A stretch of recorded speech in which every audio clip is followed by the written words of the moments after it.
ਮੇਰਾ ਨਾਂ ਵਰਖਾ ਹੈ। ਮੇਰਾ ਦੁੱਖ ਉਸ ਸਮੇਂ ਸ਼ੁਰੂ ਹੋਇਆ ਜਦੋਂ ਮੈਨੂੰ ਮੇਰੀ ਜ਼ਿੰਦਗੀ ਦੀ ਸਭ ਤੋਂ ਵੱਡੀ ਖੁਸ਼ੀ ਮਿਲਣ ਵਾਲੀ ਸੀ। ਪਰ ਉਹ ਖੁਸ਼ੀ ਕਿਵੇਂ ਮਿਲ ਰਹੀ ਸੀ, ਉਹ ਇੱਕ ਵੱਖਰੀ ਕਹਾਣੀ ਸੀ। ਅੱਜ ਮੈਂ ਮਾਂ ਬਣਨ ਵਾਲੀ ਸੀ। ਮੈਂ ਆਪਣੀ ਮਾਂ ਅੱਗੇ ਹੱਥ ਜੋੜ ਦਿੱਤੇ ਤੇ ਕਿਹਾ ਕਿ ਭਗਵਾਨ ਲਈ ਮੈਨੂੰ ਮੇਰੇ ਬੱਚੇ ਦੀ ਇੱਕ ਝਲਕ ਜ਼ਰੂਰ ਦੇਖਣੀ ਹੈ। ਮੇਰੀ ਮਾਂ ਨੇ ਇੱਕ ਮੁਸਕਰਾਹਟ ਨਾਲ ਮੇਰੇ ਸਿਰ ਤੇ ਹੱਥ ਰੱਖ ਕੇ ਪ੍ਰਾਰਥਨਾ ਕੀਤੀ ਕਿ ਥੋੜੀ ਦੇਰ 'ਚ ਭਗਵਾਨ ਨੇ ਮੇਰੀ ਔਲਾਦ ਮੇਰੀ ਝੋਲੀ 'ਚ ਪਾ ਦਿੱਤੀ। ਬਹੁਤ ਜ਼ਿਆਦਾ ਤਕਲੀਫ ਕਾਰਨ ਮੈਂ ਬੇਹੋਸ਼ ਹੋ ਗਈ ਸੀ, ਪਰ ਆਖਰੀ ਆਵਾਜ਼ ਮੇਰੇ ਕੰਨਾਂ 'ਚ ਪਈ ਤਾਂ ਉਹ ਇੱਕ ਬੱਚੇ ਦੇ ਰੋਣ ਦੀ ਸੀ। ਹਾਂ, ਮੇਰੇ ਆਪਣੇ ਬੱਚੇ ਦੇ ਰੋਣ ਦੀ ਆਵਾਜ਼ ਸੀ। ਪਰ ਉਸ ਸਮੇਂ ਮੇਰੇ 'ਚ ਇੰਨੀ ਹਿੰਮਤ ਨਹੀਂ ਸੀ ਕਿ ਮੈਂ ਆਪਣੇ ਬੱਚੇ ਨੂੰ ਦੇਖਦੀ। ਪਤਾ ਨਹੀਂ ਕਿੰਨੇ ਘੰਟਿਆਂ ਬਾਅਦ ਜਦੋਂ ਮੇਰੀ ਅੱਖ ਖੁੱਲ੍ਹੀ ਤਾਂ ਮੇਰੀ ਮਾਂ ਮੇਰੇ ਸਿਰਹਾਣੇ ਬੈਠੀ ਸੀ। ਮੇਰੀਆਂ ਨਜ਼ਰਾਂ ਪੂਰੇ ਕਮਰੇ 'ਚ ਉਸ ਨੰਨ੍ਹੇ ਬੱਚੇ ਨੂੰ ਭਾਲ ਰਹੀਆਂ ਸਨ ਜਿਸ ਨੂੰ ਮੈਂ ਜਨਮ ਦਿੱਤਾ ਸੀ। ਪਰ ਜਦੋਂ ਮੈਨੂੰ ਉਸ ਦੀ ਝਲਕ ਦਿਖਾਈ ਨਾ ਦਿੱਤੀ ਤਾਂ ਮੈਂ ਆਪਣੀ ਮਾਂ ਨੂੰ ਪੁੱਛਿਆ ਕਿ ਮੇਰਾ ਬੱਚਾ ਕਿੱਥੇ ਹੈ। ਪਹਿਲੀ ਵਾਰ ਪੁੱਛਣ 'ਤੇ ਉਹ ਚੁੱਪ ਹੋ ਗਈ, ਪਰ ਜਦੋਂ ਮੈਂ ਦੂਜੀ ਵਾਰ ਉੱਚੀ ਆਵਾਜ਼ 'ਚ ਪੁੱਛਿਆ ਤਾਂ ਉਹ ਬਹੁਤ ਗੁੰਮਸੁੰਮ ਚਿਹਰੇ ਨਾਲ ਬੋਲੀ ਕਿ ਤੇਰਾ ਬੱਚਾ ਮਰਿਆ ਹੋਇਆ ਪੈਦਾ ਹੋਇਆ ਸੀ। ਉਸ ਦੀ ਗੱਲ ਸੁਣਦੇ ਹੀ ਮੇਰੇ 'ਤੇ ਜਿਵੇਂ ਬਿਜਲੀ ਡਿੱਗ ਪਈ ਹੋਵੇ ਤੇ ਮੈਂ ਇੱਕਦਮ ਬੋਲੀ ਕਿ ਤੁਸੀਂ ਝੂਠ ਬੋਲ ਰਹੇ ਹੋ, ਅਜਿਹਾ ਨਹੀਂ ਹੋ ਸਕਦਾ। ਮੈਂ ਜਾਣਦੀ ਹਾਂ ਕਿ ਤੁਸੀਂ ਮੇਰੇ ਬੱਚੇ ਨਾਲ ਕੁਝ ਗਲਤ ਕੀਤਾ ਹੈ। ਪਰ ਮਾਂ ਨੇ ਮੈਨੂੰ ਕਿਸੇ ਗੱਲ ਦਾ ਜਵਾਬ ਨਾ ਦਿੱਤਾ। ਮੈਂ ਰੋਂਦੀ ਰਹੀ। ਇਸੇ ਦੌਰਾਨ ਅਚਾਨਕ ਕਿਸੇ ਨੇ ਮੇਰੀ ਬਾਂਹ 'ਚ ਇੱਕ ਸੂਈ ਲਾਈ। ਸ਼ਾਇਦ ਉਹ ਨਸ਼ੇ ਦਾ ਇੰਜੈਕਸ਼ਨ ਸੀ, ਜਿਸ ਕਰਕੇ ਮੈਂ ਥੋੜ੍ਹੇ ਸਮੇਂ 'ਚ ਬੇਹੋਸ਼ ਹੋ ਗਈ। ਫਿਰ ਜਦੋਂ ਮੇਰੀ ਅੱਖ ਖੁੱਲ੍ਹੀ ਤਾਂ ਉਸ ਸਮੇਂ ਕਾਫੀ ਰਾਤ ਹੋ ਚੁੱਕੀ ਸੀ। ਮੇਰੇ ਜਿਸਮ 'ਚ ਹੁਣ ਹਿੰਮਤ ਨਹੀਂ ਸੀ, ਪਰ ਮੈਂ ਜਾਣਦੀ ਸੀ ਕਿ ਜੇਕਰ ਮੈਂ ਅੱਜ ਹਿੰਮਤ ਹਾਰੀ ਤਾਂ ਮੈਂ ਕਦੇ ਵੀ ਕੁਝ ਨਹੀਂ ਕਰ ਸਕਦੀ। ਮੈਂ ਹੌਲੀ-ਹੌਲੀ ਤੁਰ ਕੇ ਦਰਵਾਜ਼ੇ ਵੱਲ ਵਧੀ। ਮੇਰੇ ਅੰਦਰਲੀ ਮਮਤਾ ਆਪਣੇ ਬੱਚੇ ਨੂੰ ਮਿਲਣ ਲਈ ਤੜਫ ਰਹੀ ਸੀ। ਅਜੇ ਮੈਂ ਕੋਰੀਡੋਰ 'ਚ ਪਹੁੰਚੀ ਸੀ ਕਿ ਅਚਾਨਕ ਮੈਨੂੰ ਮੰਮੀ ਪਾਪਾ ਦੀ ਆਵਾਜ਼ ਸੁਣਾਈ ਦਿੱਤੀ। ਉਹ ਆਪਸ 'ਚ ਕੋਈ ਗੱਲ ਕਰ ਰਹੇ ਸਨ। ਮੈਂ ਖਿੜਕੀ 'ਚੋਂ ਉਹਨਾਂ ਦੀਆਂ ਗੱਲਾਂ ਸੁਣਨ ਲੱਗੀ। ਮੰਮੀ ਪਾਪਾ ਦੇ ਸਾਹਮਣੇ ਬੈਠੀ ਰੋ ਰਹੀ ਸੀ ਤੇ ਆਖ ਰਹੀ ਸੀ ਕਿ ਮੈਂ ਉਸ ਪਾਪ ਲਈ ਆਪਣੇ ਆਪ ਨੂੰ ਕਦੇ ਮਾਫ਼ ਨਹੀਂ ਕਰ ਸਕਦੀ। ਕੀ ਹੋ ਜਾਂਦਾ ਜੇਕਰ ਅਸੀਂ ਉਸ ਬੱਚੇ ਨੂੰ ਰੱਖ ਲੈਂਦੇ। ਉਂਝ ਵੀ ਮੈਨੂੰ ਬੇਟੇ ਦੀ ਬਹੁਤ ਇੱਛਾ ਸੀ। ਮੇਰੀ ਇਹ ਇੱਛਾ ਵਰਖਾ ਦੇ ਬੇਟੇ ਨਾਲ ਪੂਰੀ ਹੋ ਜਾਂਦੀ। ਇਹ ਗੱਲ ਸੁਣਦੇ ਹੀ ਮੇਰੇ ਤਾਂ ਪੈਰਾਂ ਹੇਠੋਂ ਜ਼ਮੀਨ ਖਿਸਕ ਗਈ ਸੀ। ਮੈਂ ਨਹੀਂ ਜਾਣਦੀ ਸੀ ਕਿ ਮੈਂ ਬੇਟੇ ਨੂੰ ਜਨਮ ਦਿੱਤਾ ਸੀ। ਪਾਪਾ ਨੇ ਮੇਰੀ ਮਾਂ ਨੂੰ ਘੂਰਿਆ ਤੇ ਕਿਹਾ ਕਿ ਤੇਰਾ ਦਿਮਾਗ ਤਾਂ ਖਰਾਬ ਨਹੀਂ ਹੋ ਗਿਆ। ਇਹ ਬਿਨ ਵਿਆਹੀ ਮਾਂ ਦਾ ਬੱਚਾ ਸੀ। ਅਸੀਂ ਦੁਨੀਆ ਨੂੰ ਕੀ ਜਵਾਬ ਦਿੰਦੇ। ਪਾਪਾ ਦੀ ਇਸ ਗੱਲ ਨੇ ਮੈਨੂੰ ਅੰਦਰੋਂ ਤੋੜ ਕੇ ਰੱਖ ਦਿੱਤਾ ਸੀ। ਮੇਰੇ ਕਦਮ ਡਗਮਗਾਉਣ ਲੱਗੇ ਸਨ। ਮੈਨੂੰ ਉਸ ਸਮੇਂ ਆਪਣੇ ਮਾਤਾ ਪਿਤਾ ਦੁਨੀਆ ਦੇ ਸਭ ਤੋਂ ਜ਼ਾਲਮ ਨਜ਼ਰ ਆਏ ਸਨ। ਮੈਂ ਹੌਲੀ-ਹੌਲੀ ਤੁਰਦੀ ਉੱਥੋਂ ਬਾਹਰ ਸੜਕ 'ਤੇ ਆ ਗਈ ਤੇ ਪਤਾ ਨਹੀਂ ਕਿੱਧਰ ਜਾ ਰਹੀ ਸੀ ਕਿ ਅਚਾਨਕ ਇੱਕ ਗੱਡੀ ਨਾਲ ਟਕਰਾ ਗਈ ਤੇ ਬੇਹੋਸ਼ ਹੋ ਗਈ। ਪਤਾ ਨਹੀਂ ਕਿੰਨੇ ਘੰਟਿਆਂ ਜਾਂ ਕਿੰਨੇ ਦਿਨਾਂ ਬਾਅਦ ਜਦੋਂ ਮੇਰੀ ਅੱਖ ਖੁੱਲ੍ਹੀ ਤਾਂ ਮੈਂ ਖੁਦ ਨੂੰ ਇੱਕ ਨਰਮ ਬਿਸਤਰ 'ਤੇ ਪਾਇਆ।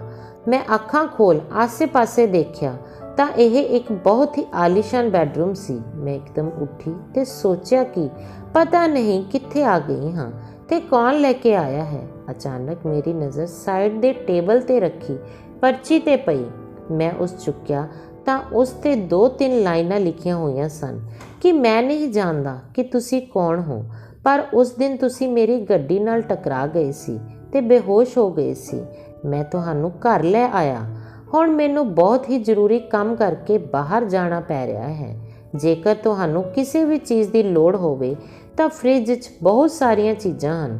ਜੇਕਰ ਤੁਸੀਂ ਚਾਹੋ ਤਾਂ ਮੇਰੇ ਆਉਣ ਤੱਕ ਇੱਥੇ ਰੁਕ ਸਕਦੇ ਹੋ ਤੇ ਜੇਕਰ ਤੁਸੀਂ ਜਾਣਾ ਚਾਹੁੰਦੇ ਹੋ ਤਾਂ ਘਰ ਦੀਆਂ ਸਾਰੀਆਂ ਚਾਬੀਆਂ ਹੇਠਾਂ ਦਰਾਜ਼ 'ਚ ਪਈਆਂ ਹਨ।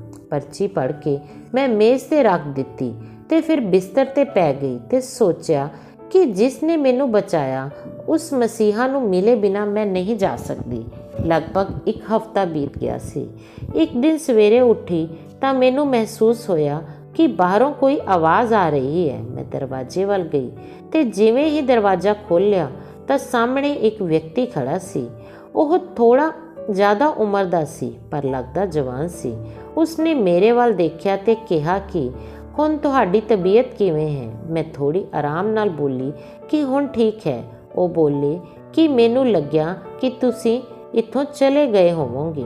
ਉਹਨਾਂ ਦੀ ਗੱਲ ਸੁਣ ਮੈਂ ਬੇਝਿਜਕ ਆਖ ਦਿੱਤਾ ਕਿ ਮੇਰੇ ਸਿਰ 'ਤੇ ਕੋਈ ਛੱਤ ਨਹੀਂ ਜਿੱਥੇ ਮੈਂ ਜਾ ਸਕਦੀ।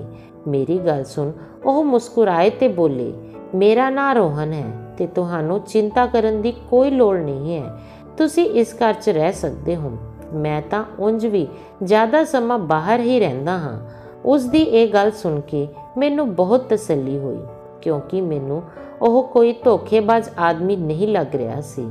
ਅਗਲੇ ਦਿਨ ਰੋਹਨ ਉੱਥੋਂ ਚਲਾ ਗਿਆ, ਪਰ ਘਰੇ ਇੱਕ ਨੌਕਰਾਨੀ ਛੱਡ ਗਿਆ ਜੋ ਮੇਰਾ ਬਹੁਤ ਖਿਆਲ ਰੱਖਦੀ ਸੀ।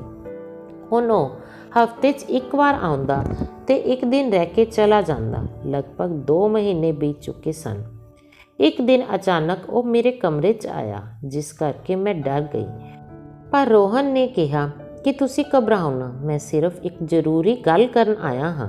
ਉਸਨੇ ਕਿਹਾ ਕਿ ਜਦੋਂ ਉਸ ਰਾਤ ਮੈਂ ਤੁਹਾਨੂੰ ਦੇਖਿਆ ਸੀ ਤਾਂ ਮੈਂ ਉਦੋਂ ਤੁਹਾਨੂੰ ਪਸੰਦ ਕਰਨ ਲੱਗਾ ਸੀ ਤੇ ਤੁਹਾਡੇ ਨਾਲ ਵਿਆਹ ਕਰਨਾ ਚਾਹੁੰਦਾ ਹਾਂ। ਪਰ ਇਸ ਤੋਂ ਪਹਿਲਾਂ ਤੁਹਾਨੂੰ ਆਪਣੀ ਜ਼ਿੰਦਗੀ ਬਾਰੇ ਕੁਝ ਦੱਸਣਾ ਚਾਹੁੰਦਾ ਹਾਂ। ਮੈਂ ਪਹਿਲਾਂ ਤੋਂ ਵਿਆਹਿਆ ਹੋਇਆ ਹਾਂ। ਮੇਰਾ ਇੱਕ ਬੇਟਾ ਵੀ ਹੈ। ਮੇਰੀ ਪਤਨੀ ਮੈਨੂੰ ਕਾਫੀ ਸਮੇਂ ਪਹਿਲਾਂ ਛੱਡ ਕੇ ਭੱਜ ਗਈ ਸੀ। ਉਸ ਮੈਨੂੰ ਕਿਹਾ ਕਿ ਹੁਣ ਜੇਕਰ ਮੈਂ ਤੁਹਾਡੇ ਨਾਲ ਵਿਆਹ ਕਰਨਾ ਚਾਹੁੰਦਾ ਹਾਂ ਤਾਂ ਉਸ ਤੋਂ ਪਹਿਲਾਂ ਤੁਸੀਂ ਆਪਣੇ ਬਾਰੇ ਵੀ ਮੈਨੂੰ ਸਭ ਕੁਝ ਦੱਸੋ। ਮੈਂ ਉਸਨੂੰ ਦੱਸਿਆ ਕਿ ਮੇਰਾ ਨਾਂ ਵਰਖਾ ਹੈ ਤੇ ਮੈਂ ਇੱਕ ਮਿਡਲ ਕਲਾਸ ਫੈਮਿਲੀ ਤੋਂ ਹਾਂ, ਪਰ ਮੇਰੀ ਬਦਕਿਸਮਤੀ ਇਹ ਸੀ ਕਿ ਮੈਂ ਇੱਕ ਲੜਕੇ ਨਾਲ ਪਿਆਰ ਕਰ ਬੈਠੀ ਸੀ। ਉਸ ਨਾਲ ਪਿਆਰ 'ਚ ਮੁਲਾਕਾਤਾਂ ਦਾ ਸਿਲਸਿਲਾ ਅਜਿਹਾ ਵਧਿਆ ਕਿ ਮੈਂ ਪ੍ਰੈਗਨੈਂਟ ਹੋ ਗਈ, ਪਰ ਉਸਨੇ ਮੇਰੇ ਨਾਲ ਵਿਆਹ ਕਰਨ ਤੋਂ ਮਨਾ ਕਰ ਦਿੱਤਾ। ਜਦੋਂ ਮੇਰੇ ਮਾਤਾ ਪਿਤਾ ਨੂੰ ਇਸ ਗੱਲ ਦਾ ਪਤਾ ਲੱਗਿਆ ਤਾਂ ਉਹਨਾਂ ਨੇ ਮੈਨੂੰ ਬਹੁਤ ਕੋਸਿਆ, ਕੁੱਟਿਆ, ਮਾਰਿਆ ਤੇ ਫਿਰ ਚੁੱਪ-ਚਪੀਤੇ ਮੇਰੇ ਉਸ ਬੱਚੇ ਨੂੰ ਕਿਤੇ ਗਾਇਬ ਕਰ ਦਿੱਤਾ। ਮੈਨੂੰ ਸਿਰਫ ਇੱਕ ਗੱਲ ਦਾ ਦੁੱਖ ਹੈ ਕਿ ਮੈਂ ਇੱਕ ਬੇਟੇ ਨੂੰ ਜਨਮ ਦਿੱਤਾ ਸੀ, ਪਰ ਉਸ ਦਾ ਮੂੰਹ ਤੱਕ ਨਹੀਂ ਸੀ ਦੇਖਿਆ। ਮੇਰੀ ਗੱਲ ਸੁਣ ਰੋਹਨ ਨੇ ਕਿਹਾ ਕਿ ਤੁਸੀਂ ਫਿਕਰ ਨਾ ਕਰੋ, ਅਸੀਂ ਵਿਆਹ ਕਰਕੇ ਇੱਕ ਨਵੀਂ ਜ਼ਿੰਦਗੀ ਦੀ ਸ਼ੁਰੂਆਤ ਕਰਾਂਗੇ। ਭਗਵਾਨ ਤੁਹਾਨੂੰ ਫਿਰ ਤੋਂ ਬੇਟਾ ਦੇ ਦੇਵੇਗਾ। ਉਸ ਦੀਆਂ ਗੱਲਾਂ ਸੁਣ ਮੈਨੂੰ ਬਹੁਤ ਤਸੱਲੀ ਤੇ ਖੁਸ਼ੀ ਹੋਈ ਕਿ ਰੋਹਨ ਨੇ ਮੈਨੂੰ ਮੇਰੀ ਸੱਚਾਈ ਨਾਲ ਕਬੂਲ ਕਰ ਲਿਆ ਸੀ। ਅਗਲੇ ਦਿਨ ਅਸੀਂ ਮੰਦਰ ਜਾ ਕੇ ਵਿਆਹ ਕਰ ਲਿਆ।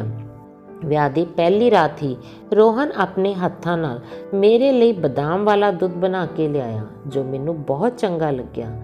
ਅਗਲੇ ਦਿਨ ਉਹ ਕਿਸੇ ਕੰਮ ਲਈ ਚਲਾ ਗਿਆ ਤੇ ਮੇਰੀ ਦੇਖਭਾਲ ਲਈ ਇੱਕ ਨੌਕਰਾਨੀ ਛੱਡ ਗਿਆ। ਉਹ ਹਫ਼ਤੇ ਬਾਅਦ ਆਉਂਦਾ ਤੇ ਮੇਰੇ ਨਾਲ ਅਜਿਹਾ ਪਿਆਰ ਭਰਿਆ ਸਮਾਂ ਬਿਤਾਉਂਦਾ ਕਿ ਮੈਂ ਸਾਰੇ ਗੁੱਸੇ ਗਿੱਲੇ ਭੁੱਲ ਜਾਂਦੀ। ਇਸ ਸਭ 'ਚ ਇੱਕ ਚੀਜ਼ ਜੋ ਮੈਨੂੰ ਬਹੁਤ ਸਤਾ ਰਹੀ ਸੀ ਉਹ ਇਹ ਸੀ ਕਿ ਨੌਕਰਾਨੀ ਮੈਨੂੰ ਹਰ ਰਾਤ ਦੁੱਧ ਦੇ ਗਿਲਾਸ 'ਚ ਬਦਾਮ ਪਾ ਕੇ ਪਿਆਉਂਦੀ ਸੀ। ਇੱਕ ਦਿਨ ਜਦੋਂ ਰੋਹਨ ਦੁੱਧ ਦਾ ਗਿਲਾਸ ਲਿਆਇਆ ਤਾਂ ਮੈਂ ਉਸ ਤੋਂ ਪੁੱਛਿਆ ਕਿ ਇਹ ਦੁੱਧ ਰੋਜ਼ ਪੀਣਾ ਜ਼ਰੂਰੀ ਹੈ। ਮੇਰੀ ਗੱਲ ਸੁਣ ਰੋਹਨ ਨੇ ਕਿਹਾ, ਹਾਂਜੀ, ਤੁਹਾਡੇ ਲਈ ਬਹੁਤ ਜ਼ਰੂਰੀ ਹੈ ਤਾਂ ਕਿ ਤੁਸੀਂ ਸਿਹਤਮੰਦ ਰਹੋ ਤੇ ਸਾਡਾ ਬੱਚਾ ਵੀ ਸਿਹਤਮੰਦ ਰਹੇ। ਸਮਾਂ ਇਸ ਤਰ੍ਹਾਂ ਹੀ ਬੀਤਦਾ ਗਿਆ ਕਿ ਮਾਲਕ ਦੀ ਕਿਰਪਾ ਨਾਲ ਮੈਂ ਕੁਝ ਮਹੀਨਿਆਂ 'ਚ ਪ੍ਰੈਗਨੈਂਟ ਹੋ ਗਈ। ਹੁਣ ਰੋਹਨ ਮੇਰਾ ਹੋਰ ਵੀ ਜ਼ਿਆਦਾ ਖਿਆਲ ਰੱਖਣ ਲੱਗਿਆ ਸੀ ਤੇ ਹਮੇਸ਼ਾ ਮੇਰੇ ਤੋਂ ਬੇਟੇ ਦੀ ਹੀ ਖੁਆਇਸ਼ ਕਰਦਾ। ਇੱਕ ਦਿਨ ਮੈਂ ਰੋਹਨ ਕੋਲ ਬੈਠੀ ਸੀ ਤਾਂ ਮੈਂ ਉਸਨੂੰ ਕਿਹਾ ਕਿ ਮੈਂ ਤੁਹਾਡੇ ਘਰ ਵਾਲਿਆਂ ਨੂੰ ਮਿਲਣਾ ਚਾਹੁੰਦੀ ਹਾਂ, ਤਾਂ ਰੋਹਨ ਨੇ ਕਿਹਾ ਕਿ ਤੁਸੀਂ ਨਹੀਂ ਮਿਲ ਸਕਦੇ। ਫਿਰ ਮੈਂ ਜਿੱਦ ਕੀਤੀ ਤਾਂ ਉਹ ਬੋਲਿਆ ਕਿ ਤੁਹਾਨੂੰ ਇੱਕ ਵਾਅਦਾ ਕਰਨਾ ਪਵੇਗਾ। ਜੇਕਰ ਤੁਸੀਂ ਇਸ ਕਹਾਣੀ ਦਾ ਅਗਲਾ ਹਿੱਸਾ ਜਾਣਨਾ ਚਾਹੁੰਦੇ ਹੋ ਤਾਂ ਸਾਡੇ ਨਾਲ ਜੁੜੇ ਰਹੋ ਗਿਆਨ ਦੀਆਂ ਗੱਲਾਂ ਤੇ ਇਸ ਦੇ ਨਾਲ ਦਿੱਤੇ ਬੈਲ ਆਈਕਨ ਨੂੰ ਜ਼ਰੂਰ ਦਬਾਓ। ਧੰਨਵਾਦ।